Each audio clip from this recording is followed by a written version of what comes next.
So I know. And I think, quick disclaimer, it's not legal advice, but I am talking a lot about legal principles. And how I put together this presentation is, if you called me and I were to kind of do a consultation with you, these are the types of questions I'm going to ask. Okay, so I try to frame it from that. So it's kind of like you're having a consultation today.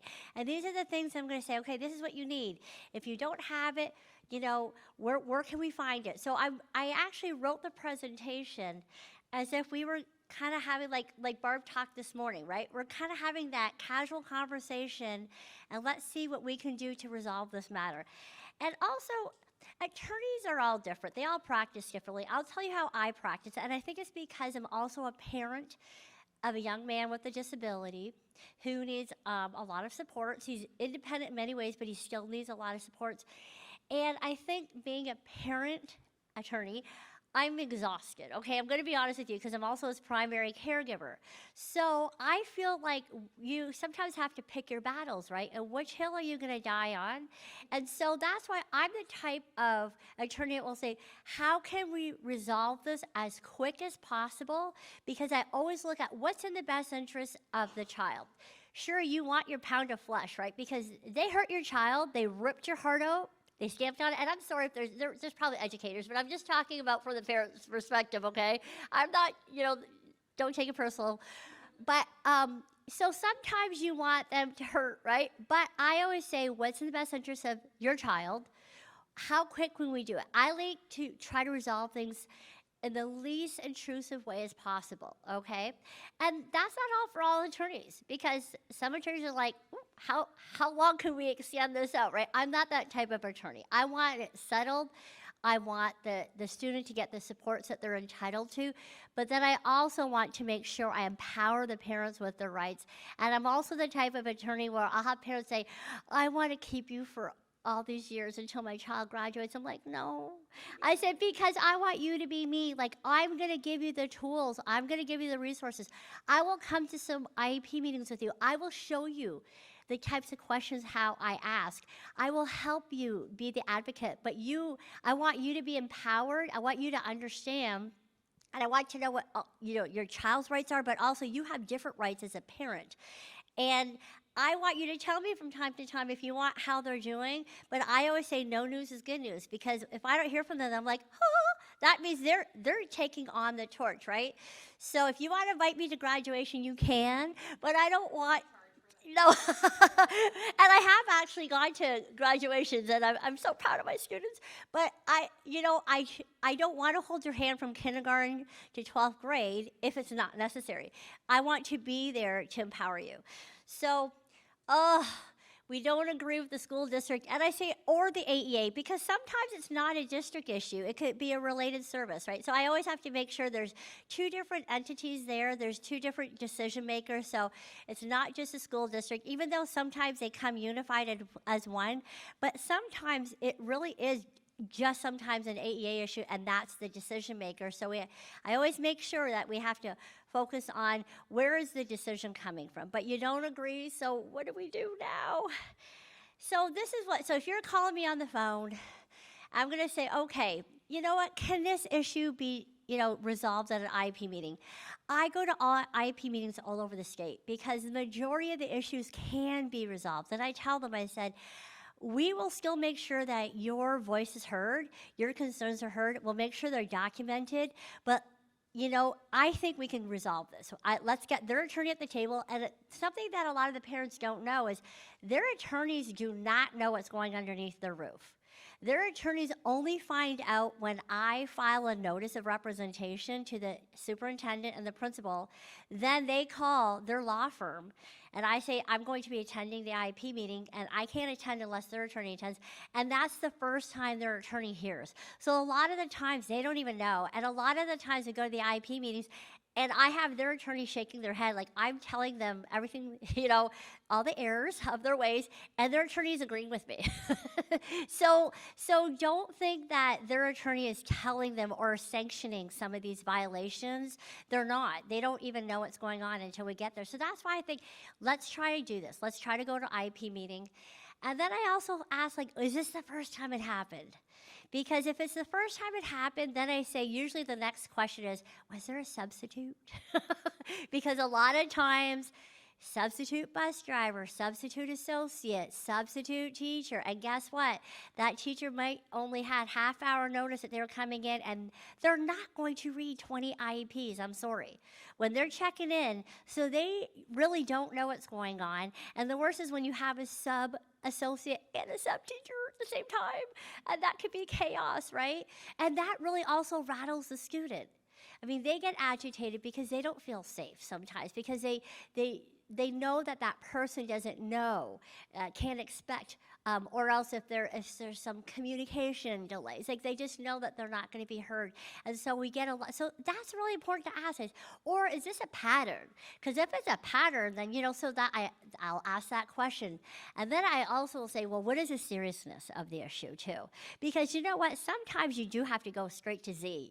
We're not going to go through A to Z. We're going right to Z, especially if it's affecting the health and welfare of the student. Like, no. And the reason is because I think either a judge or the Department of Ed especially, they need to know what's going on, because they may need to conduct their own independent investigation to see if there's some serious non-compliance. We got the Department of Ed waving, right? Like, yeah, she knows, right? Because then they need to know, and if it's happening to this student, then likely it's happening to others. So you don't have to wait if it's really serious. And also, is it related to an IDEA concern, right? Because if it's not related to an IDEA concern, then you don't want to go through all of the motions and you realize it could be an ADA issue. And how I'm telling you that, because I had somewhere, I never named school districts, but students who had an IEP, they could only attend the field trip if the parent came too. No, of course it's not true, yes. But do you see how, even though they had associates, but they just felt like, no, we want the parents there, we don't trust being out in the community. So I'm like, that's like you're treating them differently, right? You're putting, like, why aren't all the other gen ed students then their parents must come. That was so it wasn't an IDEA, it was an ADA, different treatment, right? Same situation, they were held to a different standard, and that wasn't fair. And they actually excluded those children. If the parents couldn't take time off of work, they weren't allowed, they couldn't go. They had to be held back at the school. So that is still a serious issue, but it's just not under the realm of IDEA. We're just talking about IDEA dispute resolutions today. So that's why I have to ask the nature of the issues, so that I make sure that they're in the right forum. And then I make sure I tell them how they file that ADA complaint, go to the Civil Rights Commission. This is exactly how you're going to lay it out. Making sure you have all the specifics. So it doesn't mean I won't give them some guidance where to go, but, you have to make sure that you're in the right forum. And then a lot of times, sometimes we don't always get it, resolved at the IEP meeting. So what do? You've gone to the IEP meeting. A lot of the times I'll start with the prior written notice, because if, you go to IEP meeting, and then at the end of the IEP meeting, they're supposed to issue a prior written notice. There's nothing in the IDEA that says when you're supposed to get it. But the courts around the country have litigated this issue extensively, and they're saying 5 to 10 business days. That's reasonable, because sometimes you have to look for resources, like they have to regroup after, or if they have to create a document or communication log or some kind of form, right, or some kind of rubric. They might need some time, and so the courts have said 5 to 10 business days is reasonable. So the first thing I'll say, do you have a prior written notice? And then if they do, then we have to see how they worded, that issue. Like, was it addressed? And then what reason did they give? Because my whole thing is, if a lot of times I can't believe in that, because I have preached about prior written notices a lot, especially here at this conference. I have school districts who are still not issuing them. I have gone and asked for records, and I always go back minimum 3 years, because 2 years is statute of limitation for due process, but I always go back an extra year because I want to see if this is an ongoing pattern. So sure, the judge can only issue, sanctions going back 2 years, but that doesn't mean you can't bring up older documentation to show that it's been a long-standing pattern. So that's really important, that if there isn't one. But if there is one, then we want to see what justification they had. And now I also notice what's happening in these prior written notices. They're very conveniently talking about all of the things they proposed and whether they're going to propose or, we discussed this, but we don't think it's right at this time. But they're actually not putting in the list of all the parents' proposals. The law says it has to be all the IP team discussed, and it has to be not just what the AEA or the school district, it has to be. So I also noticed that there's a lot of information missing from those prior written notices. And that is kind of what starts your statute of limitations, right? Because when you're given notice, it's 2 years from the date that you're given notice of this rejection. And if they're failing to put all of these rejections in the prior written notice, they're kind of, affecting your due process rights. So that is one of the first things I'll ask a parent when I'm on the phone. So that's the next thing. Where's your prior written notice? Let's look at it. Let's go through to make sure all the issues that were discussed, are they properly documented? And then, of course, usually at that point in time, I've got probably 10 things that I said we can challenge them on, right? Because I'm going through all of the things, all the legal requirements. So, of course, you don't have to wait to have an IEP meeting. And then I think I talked, another thing is the seclusion, the three bullets down. That's another thing that I don't always wait.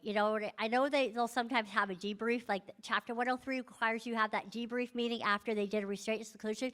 Just because you have the debrief and just because you went through it and you came up with a plan, that doesn't mean if there were some issues in the way it was handled, that doesn't mean you still can't file a complaint. And I still encourage my parents to file a complaint because I want the Department of Ed's eyes on there. Because a lot of times, I have found that when some of these instances, they're overused. They're used as a permanent timeout. Like, the child is totally de-escalated, sitting there nice and calmly, but yet they still had to sit there for another 2 hours. They couldn't go back to class. They're losing educational minutes. So just because they went through some of the compliance process of what they had to do, and they might have filled out the paperwork, but when I dig deeper and I find out that they violated that student's rights, they did not implement the restraint and seclusion plan that they had properly, appropriately, and they do owe that student some time, but also there's an issue because if they're doing it for this student, again, they're probably doing it systemically to other students. So that's another thing. Like I said, no, we don't have to have another meeting with you. We're just going to file. And then, I make sure I get all the information because they're documenting themselves. And I always tell the parents, I said, a lot of times, and I don't want to say every time, but the majority of the time I've been able to use their data against them, right? Because they have to say the time that they've started entering them into the seclusion room when they came out and follow up. And a lot of times I'm using their own data, and the state has agreed and said, yeah, you know what, this is a violation of the student's rights. Oh, yes. The state will go in, and that's when you file a state complaint, and I'll get into it shortly, one of the things is, I always say, I don't like to just complain. I want to be a solution. We have to be a problem solver. If we were the judge, what would we want? And I list a whole page of proposed solutions, because I want to be the first one on top to say, hey, and then if the state looks at it and they're all reasonable solutions, but yeah, definitely I want training, but not only do I say training, the training curriculum has to first be approved by the Department of Ed's legal team, and once it's signed off by the legal team, then they train at the school district, and then I also want a list of who is trained, because I want to make sure that all the relevant staff. No, the AEA, usually their attorneys will come up with the curriculum, and the way I've seen it is their attorneys will propose the curriculum to the Department of Ed as one of the sanctions, or I should say corrective actions, and then the state will approve it, and then I will also ask, part of that request is I want a list of who has been trained, and then this way, and I want the date to make sure it's done immediately. So those are some of the things I've done, but I think that's really important too. And sometimes I've had, like, the next bullet down is I've had staff make unilateral decisions about an IEP, and I just had one the other day where they refused a student's accommodation because they didn't think it was necessary. Even though the whole team discussed it, the whole team said this isn't, we agreed that this student needs it, but that teacher refused to give it. So that teacher unilaterally decided, and so we had to have another IEP meeting, and I said, you know what, this is like one and done. If we find out that they do this again, we're just going straight to due process or state complaint, so that's another thing I'll ask, It's different if it's a substitute and they didn't know, because sometimes you have to give a little grace, if they're at the last minute, and if it was just something that maybe, hey, the student said, I'm supposed to get tested out in this room, and if they didn't do well because they weren't, they're saying, I don't know, you're not leaving the classroom. That wasn't another issue I had with another student. Then the remedy was, okay, let them do a do-over in the classroom they're supposed to. He did really well. So, you know what I mean? And that was the grade they gave him, so it was okay, and that was the situation. So sometimes you can resolve it like that, but technically, if it's an everyday teacher and they unilaterally decide no, then no, that's a serious violation, and I would encourage my client to file. And then, so these are the three types of IDA dispute resolutions. Mediation, I always have to remind everyone, it's a voluntary request. So you can make a proposal for mediation and they can say no. And then it's done. And then you have to decide, do you want to do due process or a state complaint? However, if they say yes and they come to the table, then I'm expecting that they're coming to the table to try to resolve the issues. Because why would they come even if they said no, no, no, no, no, no, I just had one of these, and I kept telling my clients, I don't even know why they accepted mediation, because they filed for mediation, then they called me and said, well, okay, you've already filed, so and they ended up, we resolved the issue, even though they told the parent no 10 times, then we come to the table, attorneys, and then they granted it. So I was even skeptical, and I even told them at the, are we, let's just hope that, they're coming with something and they're not wasting our time. And it was resolved. So it's sad that they have to wait until attorneys get to the table, and their attorney probably said, we should fix this, But that's really important. The reason I wanted to add this part with dismissed without prejudice is because, say if you do go to mediation and it doesn't, you can't resolve the issue. And so it's going to be an impasse, which means that, okay, everybody's just going to go back to the corner, and then the parents figure out what they want to do next, right? If it gets dismissed with prejudice, that means that those issues, you can't challenge those issues anymore. And I saw that happen recently. It was brought to my attention. So I had told them to take it to the Department of Education, because a mediator should not dismiss, if it was never, if they didn't resolve it, they should be able to go into another forum, whether it be due process or a state complaint, since it's only a voluntary process. So make sure if you do mediation and it does get resolved, never leave. Don't sign anything until you make sure it says dismiss, because it will have a dismissal language without prejudice. That means you still have all of your issues and your violations, your claims are preserved into another legal forum.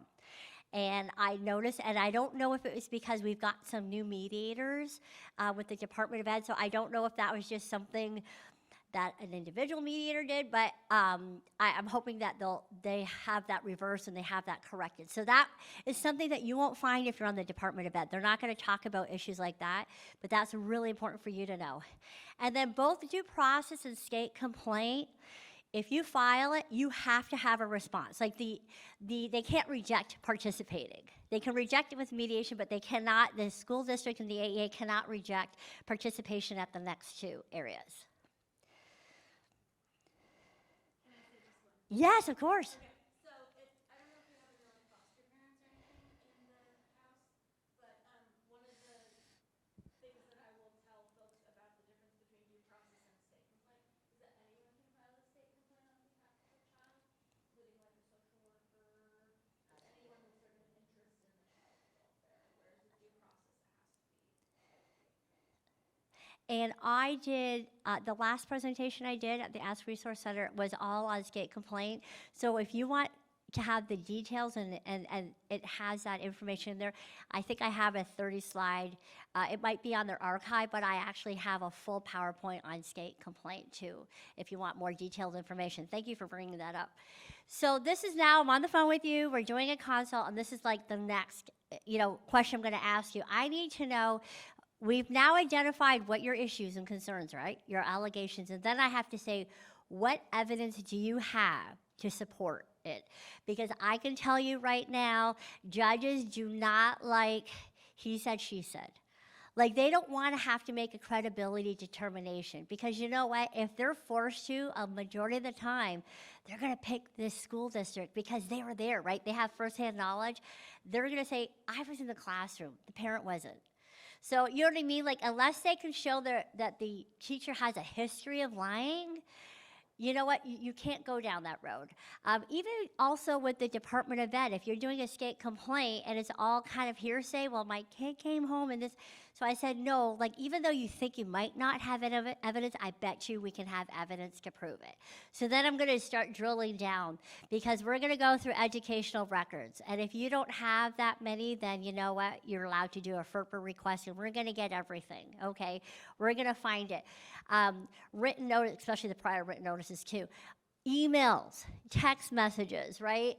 Also, you can record an IEP meeting. You don't need permission to record. And this is kind of different than what Barb was talking this morning, when she's in all of these business meetings and somebody was, recording her, and she feels like, it was a trust issue.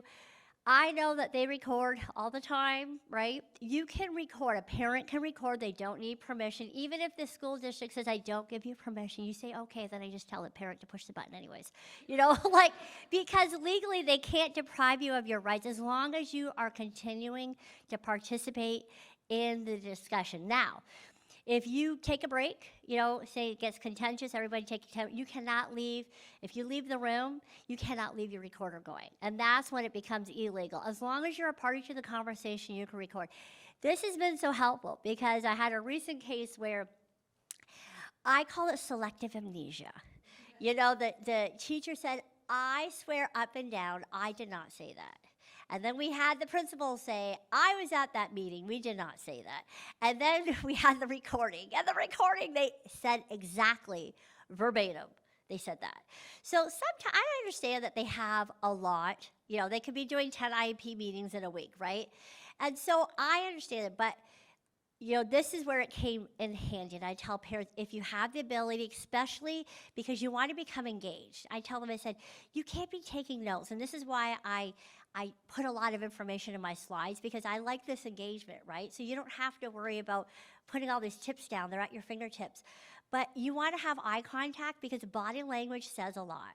Because I'll ask my parents before I go in, who should I be looking at? Who is muzzling who? I want to see, because I'll notice that I'll ask the teacher, and then the special ed director who works in another building who couldn't even pick out my student in a lineup, yet wants to answer all the questions. But it's about things that are happening in classes. So I will put my hand up and I'll say thank you, but I want to hear from the teacher who has firsthand knowledge. So, but I will, so body language is really important. But I think it's really important, though, to do audio recording, because then a lot of times that it does come down to some of those decisions, because that's how I also prove that they have faulty prior written notices, and I can prove to the Department of Ed or prove to the judge, look, they did bring it up, and they failed to recognize all of those requests. They didn't even address them in the prior written notice, even though they rejected them. They only put their proposals on there. And so a lot of the times that has saved us. You know what I mean? Those recordings. Photographs, eyewitnesses. Eyewitnesses are really important too. I tell them, I said, have them write a statement and date it, and then if you want it notarized, just go to a bank. Go to your bank and they'll notarize it for free. But statements have been really helpful too, especially, sometimes it was another parent that might have witnessed it. So I tell them, or you have a therapist, like the child went right after school to do OT or PG or something, they shared what happened. I'll have that person write it out, and then they'll notarize it, and we'll use it as evidence as well. No. Oh no, they're so ticked off. I've had so much support from providers. They want to come and the school district and they can't prevent them from coming.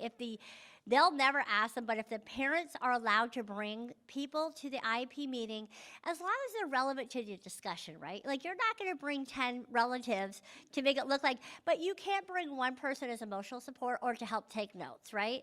But they, as long as they're relevant, and we get a lot. I am so thrilled. Like the case managers that come, the Medicaid case managers, the therapists that come that provide ABA, they come. I just had a recent one with an OT said, "Hey, we've tried these types of chairs. They've worked really well." I've had, or they will suggest certain types of AT devices. Like I have had community providers come when we've asked them if they're not available, then I'll ask if they can do a report for the team, and they have, and we admit that as an educational record as well. We make sure we give it to them.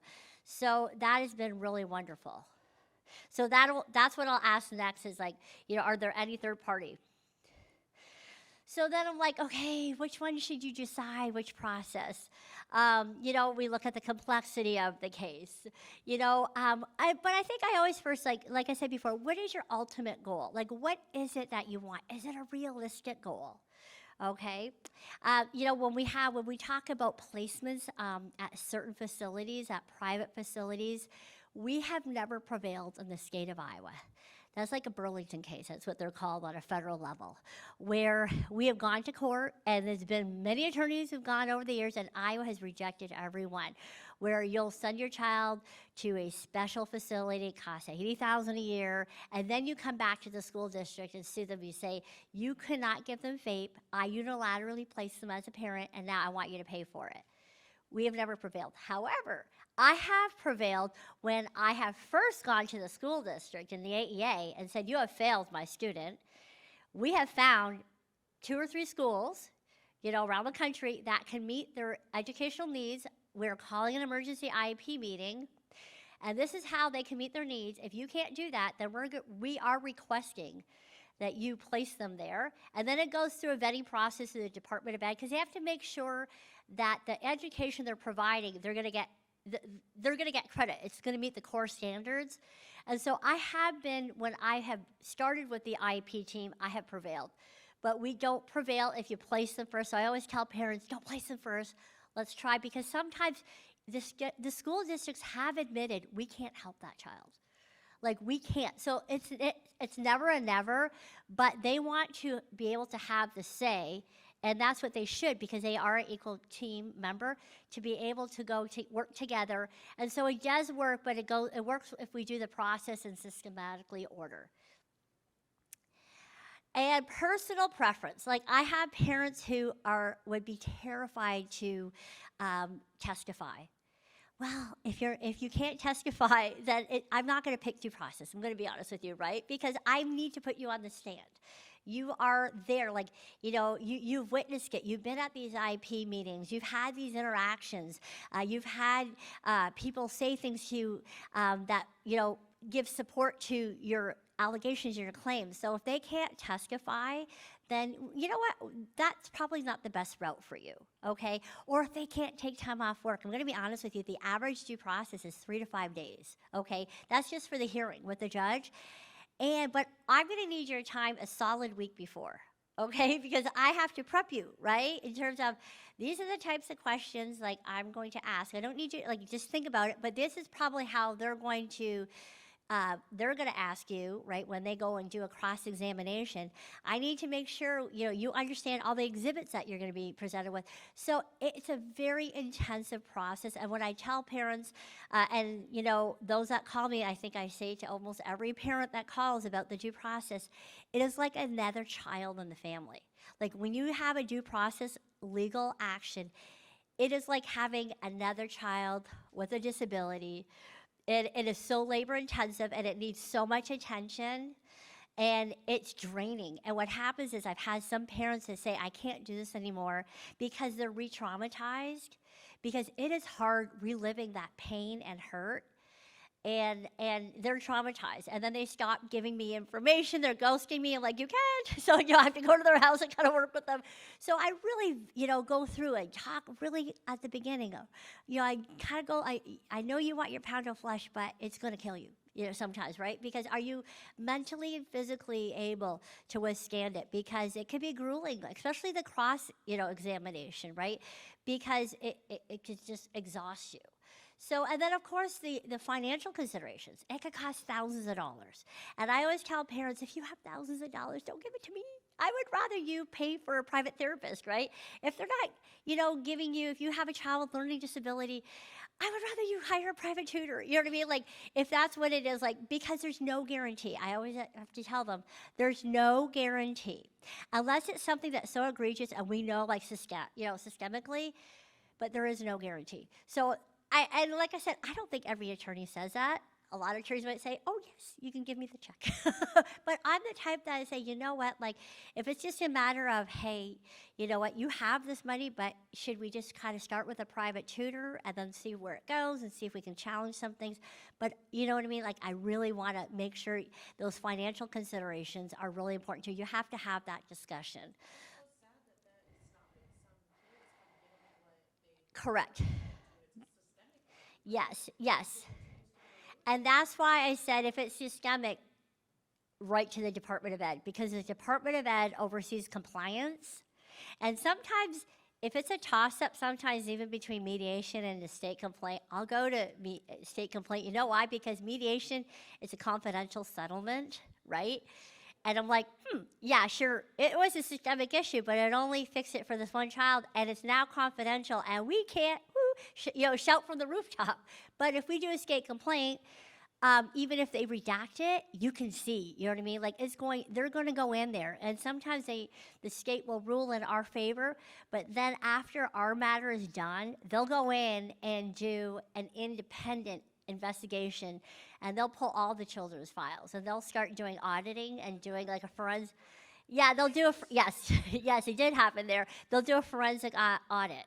So, so sometimes I'll tell the parents that. Have you had good relationship with the state in them looking into the complaint and following through? Oh, yes.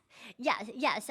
Barb will tell you that I have been a thorn in her side, Thomas Mays, because I'll say, oh, it should be wrapped up about, by the time you start to finish, 60 days, right? Because the initial part, and I'll say, oh, you're on day, 58. I'm expecting a response. So I will continually follow up with them. I think it has improved. If you were talking like 3 to 5 years ago, parents were telling me, I filed a complaint and it's been a year. And I'm like, yeah, we're not doing that.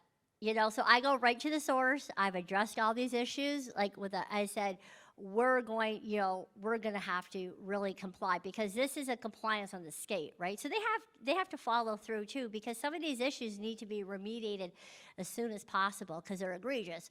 So, but I've seen huge improvements. I mean, my clients are happy. I'm happy with the process. They've hired more attorneys. And I've seen that they've been really close with the deadlines. And if they there's only a couple of exceptions when the state can ask for a delay. And they've even followed through with that because I reminded them that we can reject a delay. It has to be a certain exception. So they've been really good too. And I think you had a question first and then. Maybe I missed something. Walking back to this, there are two ways we can go about violation of IP, state and due process. And mediation, you can request a yes. Could you tell a little bit of what would be the benefit of doing one versus the other? Well, that's this part. This is the part where I'm talking about really the benefit of doing, because mediation, there's no cost to mediation, right? So mediation is, you have the Department of Iowa will hire 2 independent mediators. There's always 2 mediators, and they're state trained. And a lot of times they're either judges, they're professors in law, or special education law. They teach special ed at colleges. So they know it, right? But they're not there in the role of a judge. Their role at mediation is to keep everybody at the table. They want everybody in the sandbox, right? And if people start getting agitated, let's take a break because we're so close. Let's see if we can resolve this. They're there to just make sure that nobody strangles each other and that we try to resolve it, right? Because that's really in the best interest of the student. Now, so if you decide not to do mediation, then really it's between a state complaint, which means the Department of Education is going to make a decision, and I've got more information about this in the next few slides coming up, or due process. But this is where I go, how do you choose? What factors do you have to take into consideration? And these are the questions before a parent decides which dispute resolution to choose. These are some of the things that I'm talking about. Because I really don't want a parent to have to take out a mortgage on their house to do a due process. Because special education law, this is not like personal injury where, it's on contingency. If we win, then we get paid. If we don't win, no one gets paid. It's not like that. It's like, the majority of other types of law, you pay on an hourly basis. So I really don't want a parent to have to do that. So sometimes you have to have that conversation saying, you have a really good case, but if you know what I mean, if you don't have the finances, but Disability Rights Iowa, depending on the issue, they do provide pro bono services. So I always say, depending on the issue, try to contact Disability Rights Iowa. Yes. Have you ever advised a family to go to the media? Yes. I won't go. I've had calls and I won't go because I will never discuss a case. Me personally, that's just how I am. I don't want to especially if it's an ongoing case. I just respect the confidentiality, of my clients. So I will never discuss a case. But if my clients want to go, as long as they understand that they're not going to talk about me, or do something if we're in the midst of something that will jeopardize our strategy. But yes, I will sometimes even say before I said, you don't even need to call me, you need to call Clark Kaufman at the Des Moines Register. So I will sometimes, based on the issue, yes, I've had advised them to do that. So, but this is what I ask them when you were saying, how do you choose? I look at some of these factors first. And then this one, of course, is in front of like I said, it's a very formal process. It's in front of a judge. The rules of civil procedure apply. So it's really, you're not in a courtroom, though. Like, they'll usually do it at maybe an AEA administrative building, or they'll do some kind of administrative. So you don't actually have to go down to the courthouse. But it really is no difference. There's a court reporter there who's transcribing everything, but the formality is very similar as if you were in a courthouse. So I want to make sure. And the thing is that if you have an issue that wasn't raised in your complaint, but you're like, oh, I forgot to tell you about something else that happened. If it wasn't in complaint, the judge isn't going to hear it. However, you could amend your complaint, your state complaint, if you think of something before an answer is filed. You could, there's certain things, but I have to tell them, I said, you cannot raise it at the time of trial. It's a very long process. We have to think about doing witness lists, doing exhibits. It's just similar to anything that you know about what might happen at a courtroom in a typical trial. Yes. I just need a yes or no answer. Yeah. If we actually have, I've hired an attorney, I've spent money, Right. and she's like, yep, we still don't, it was a, policy violation. Right. Violation. And she's like, it's not even worth filing a complaint with the Board of Education because the board's not even there. And I'm like, I still want to have it on record, but I've been some people are like, yeah, there's still people at the Board of Education, or there's no. Well, yes, because so you could have a procedural violation. There really is no harm, right, to the student, but there's compliance measures that the district has to do, that the IDEA requires and mandates. So, for example, say meeting notices, right? I have some that they don't issue meeting notices. However, and I have this as an example later on in one of the slides, but I tell the parent, you showed up at the meeting, you participated, they heard you, but I know you didn't get a meeting notice, but they probably don't issue meeting notices to anyone. So guess what? We're going to file a state complaint this afternoon, and we're going to tell them that they don't issue meeting notices. So even though they're really, you're entitled to it. You need to know who's going to be attending, right? Because say if there's like I just had one the other day where there was one particular teacher that was the issue of all the violations, but yet they conveniently did not invite that teacher to the IEP meeting, right? So then I had to, which is on Monday, so I had to write this long list, right? And say, you know what, like, who is going to be able to answer all of these questions? And we're not going to say we'll get back to you on that because then we're just going straight to litigation.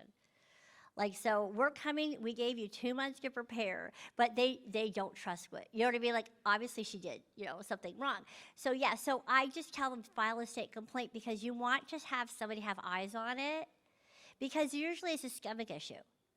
Does that make sense? So somebody needs to go in and do an oversight. But is there anyone there to do the oversight? If it's the Department of Ed, yeah.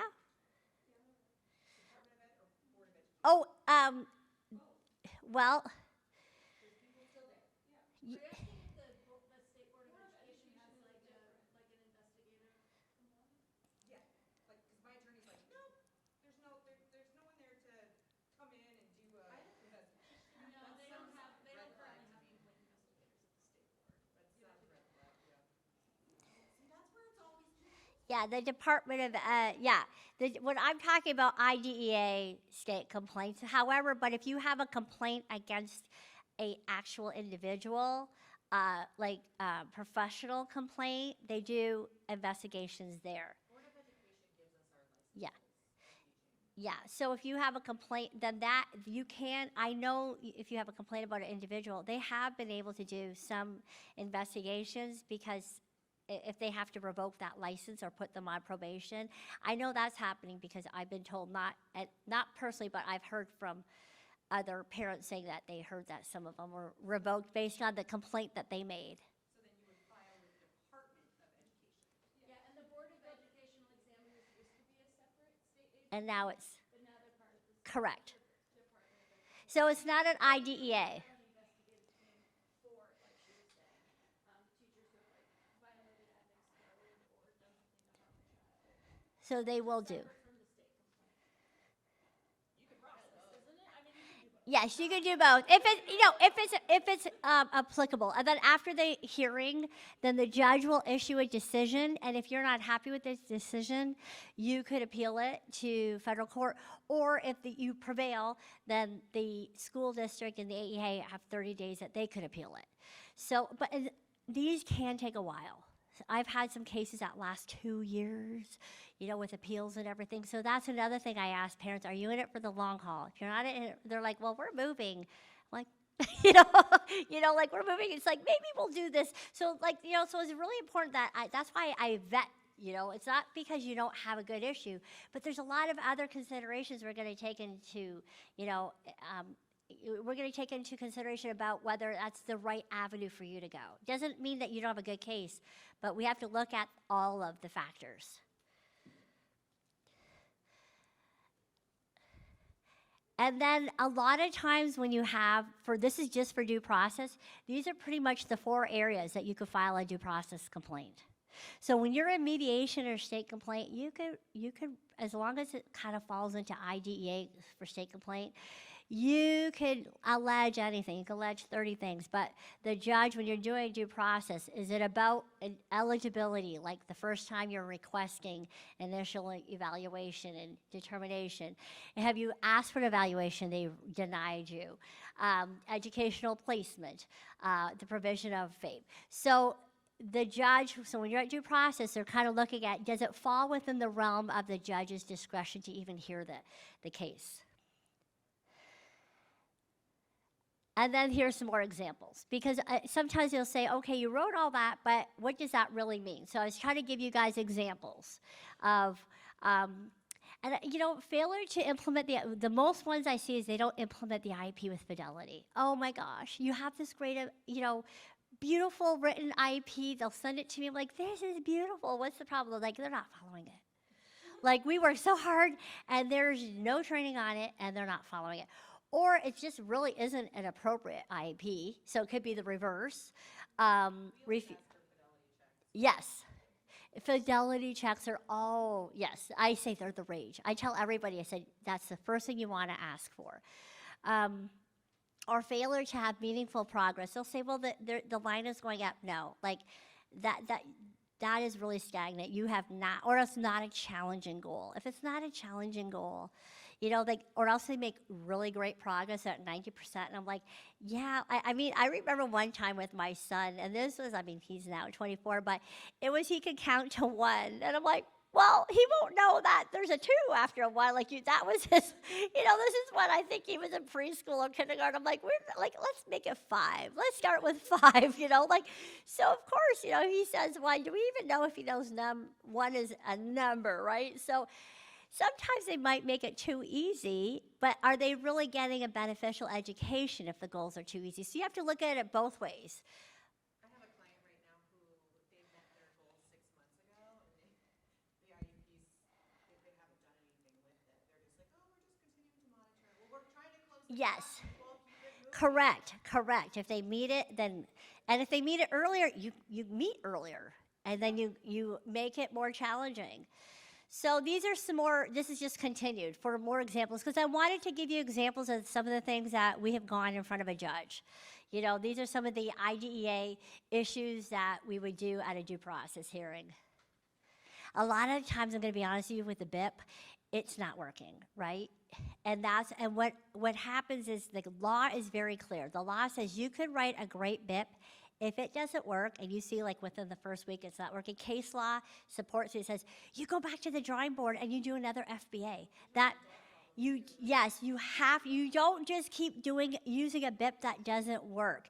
You go back to the drawing board, and if you have to have 5 FBAs that school year, you have 5 FBAs. And the courts are pretty clear about that, saying you don't have to wait until you fail. And you know, because my whole issue is when you have some challenging behaviors, I don't want the child hurt, and I don't want staff hurt. So why are you doing something that doesn't work? What about if it's the end of the year? I have that going on right now, too. No, because we want to start with the better, but I don't care. I tell them to get it started.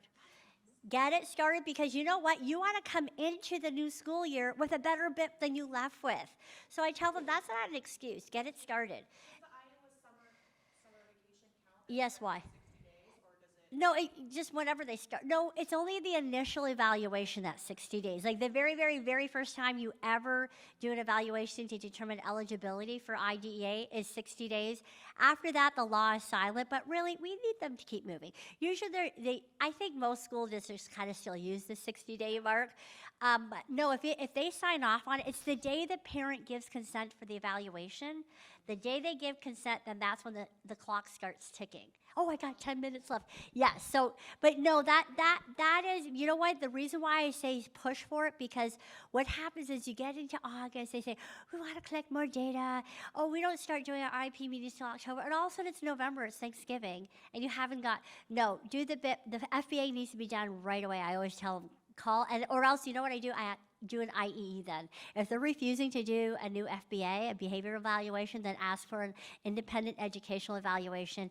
They can't say no. If they say no, then they have to file due process.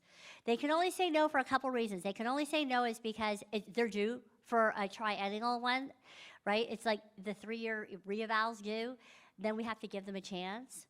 Or they can say, our eval was so perfect that we could give it to 10 other school psychologists, and they would write the exact same evaluation, and we're going to challenge it. There's no one that's going to disagree with that, and that's never happened. I'm going to be honest with you. I've been an attorney for 30 years. That's never happened. Usually they'll do the IEE, or else we'll look at the date, and we'll say, you know what, the re-eval's coming up in 9 months. Why don't we do the re-eval first? If they don't want to do it, then they will give me the IEE. They will. I mean, they know they have to, because they don't want to file. They have to file a lawsuit against the parents, and I've never had them do that. That's not cost-effective of good resources for the department, or for the district to do that. Okay, and this is why I write such lengthy, this happens every year. This is why I give you such detailed PowerPoints, because I always get through half of it, because I love talking, and I want to give you so much information, and I want to be able to answer your questions and give you as much help as I can, and I know I never get through it, so I always tell you in advance, I know, but don't panic, because all the magic is at your fingerprints. Okay, so procedural violations. This is the one that I was trying to talk about before. No harm, no foul, right? But that doesn't mean it's not harmful to the system as a whole, right? So these are some examples of, you know what, they are violating the law and they should be held accountable. And that is a really easy, quick state complaint to do. I still think that there should be some oversight, and the Department of Ed wants to know. They have a legal obligation also to ensure that all school districts and all 99 counties are complying with the state and federal law. So they do want to know this. So even though your child hasn't been personally affected by it, this is still a violation, and normally it's systemic, and you can make some big changes, and it doesn't take a lot of time to do a state complaint. And unfortunately, I had copies of all the forms for you, but it didn't make it into the photocopier, but they're in the back of your procedures manual, and I also gave you the website at the end that will link to the procedure manual that will give you all the forms, because there's an easy form to do for a state complaint, for mediation request, as well as due process. You can contact us Resource Center. We will, in our intake, help you find those Okay. calls. You cannot do it on your own. And this is really important, and this is another thing I'm going to ask, like I would ask you, and I know I probably have 5 minutes left. The next thing is like, okay, we're going to proceed, and say if we're going to do a state complaint or a mediation, I'm going to ask you to do a chronological outline, because this is your story. You are the expert of your child. Don't let anyone tell you any different. You are the expert. You know, and what happens a lot of times is our children will mask. They will hold it together for school because they know there's certain expectations. They're trying really hard, and then they'll fall apart at night. That is all great evidence, okay? Do not discount all of that evidence, because I say they need more support, because then I have to stay up. There's like behavioral issues. They're tired. They're going to school the next day exhausted. They have behavior. There's like a cycle. That's all evidence. And they need to know, because the biggest thing I always hear is, they are great at school, no behaviors. And meanwhile, from the time they get off the bus, I know sometimes my son would collapse in my arms, like literally, because he was trying so hard he was so conscious about his behavior and trying to hold it together. I couldn't do any homework with him. Like, he would just literally have a snack and just sleep for hours. That, we have to work with them. That is good evidence. That means we have to say, what can we give them breaks during the day? What more can we do? So then they can be, because they're regulating, but it's not healthy at night, right? So we have to figure out try to minimize some of that anxiety and stress. So those are really important things. So I ask parents, do a chronological job. Start from when the issue started, and I don't care if it's, like for a state complaint, it's 1 year, right? You can, but I tell them, if we have to go back 2, 3 years, we are, because we're gonna show there's a pattern of them denying your child FAPE, right? We're going to show them and that means it's systemic. Usually if all the grades and the special ed teachers are doing the same thing, then they're getting some type of direction from whether it be the special ed director, we don't know, but we notice that there's a pattern, so that's really good evidence, even if the state can only go back 1 year, or the judge can only go back 2 years. And I said, and do it in order. And I said, and make sure, because I will get some of these outlines, and I always say, they'll say, and the teacher, and I'll have to say, the gen ed teacher or the special ed teacher. It's so important. I need a name, and I need a title. I need to know which teacher you're talking about, what class you're talking about, who, what, where, when. And then what we do is we take that story, and then we go in all the documents, all the emails, text messages, and then we link the exhibits with every allegation. And we just say, and see exhibit 1, email between blah, blah, blah, or see exhibit 2, refer to, 30 minutes and 45 seconds into the IEP meeting, the statement is heard. So we will use, and when you tell the story and you match it up with your exhibits, I'm going to be honest with you, 99% of the time we prevailed. And if we didn't, it's only because it was an issue that they were refusing to budge on, and we've had to, appeal it. But not because we still didn't think we were, but you use their own data against them. You have to be organized. And I tell parents that's the best thing you can do, is take the time and use their own information back against them and show them. One thing that I notice a lot here is parents are picking their kids up for behaviors, but the school isn't providing suspension notices. Yes, and that's huge. So please do not pick your kid up from school unless they're suspended. Yeah, we tell them, we said, you have to mark, and they're not. They're marking it as an excused absence, and we're like, no, it's a suspension. And I've also had a situation where they made the parents sit in the lobby the whole school day in case they were needed for behavior. So I said, you're paying, like how much do you pay a behavior interventionist or a teacher, special ed teacher? Then you're paying the parent that same amount of money. Then that was the last day the parent ever sat in the lobby. I said, no way. I said, that means that you guys do not have a good behavior plan. We need to bring an FBA. We have to bring, if you've exhausted all of your resources at the AEA, it's okay to bring in outside folks to consult with. I said, because this is the plan. The parent cannot come to school every day until the child graduates. They're losing money too, right? That makes it not. Oh yeah, the parent can't work because the parents, yeah. So that was a huge issue. And this is just again what I was saying, some more examples, but that doesn't mean you can't. One thing that's different, and this is probably the last thing I'll have to squeeze in, you'll hear a resolution meeting. Like if you go to due process, there's a resolution meeting that the law says the district has to offer a resolution meeting within 15 days. It's kind of like almost like an IP meeting. Attorneys are not allowed to go. So even if you have an attorney, but I always say if you have an attorney, then if both parties agree to waive the resolution meeting, we can then just go right to mediation. But you have to have a resolution or mediation. But you cannot, if they ask you for a resolution meeting, you can't just not show up. You have to have a conversation, and either both parties waive it, and you go to mediation, and it's the same process as if you were filed for mediation. But this is something different that you will not see. There's not a lot of information about it, and I get calls, and they're like, we're so confused. And I always say when attorneys are involved, usually the two attorneys will just work together, and we'll make we'll make a determination to go to mediation. But this is really important because you can get your case, the judge will dismiss your case. If you fail to show up at a resolution meeting and you didn't have communication with them, you'll get your case dismissed. And if it's dismissed with prejudice, that means you cannot refile again. So this is one of those things that you will not see anywhere in the Department of Ed's literature that I wanted to share with you, that I'm very, emphatic about sharing with my parents. There's some things you have to address and make sure they're done timely. And see, we did not get through it all, but there's so much great wisdom and nuggets in my PowerPoint. I have my phone number, my office number there. I'll be around till the end of the day, but I was just waved at, so I'm past my time, but I really appreciate you attending. I always hope that there's going to be people coming to my sessions. I am so passionate about this. Oh my gosh, I love doing this. And I am not retiring anytime soon, even though I'm exhausted. That's on the record. But I'm going to keep fighting the fight as long as I can. So thank you for coming.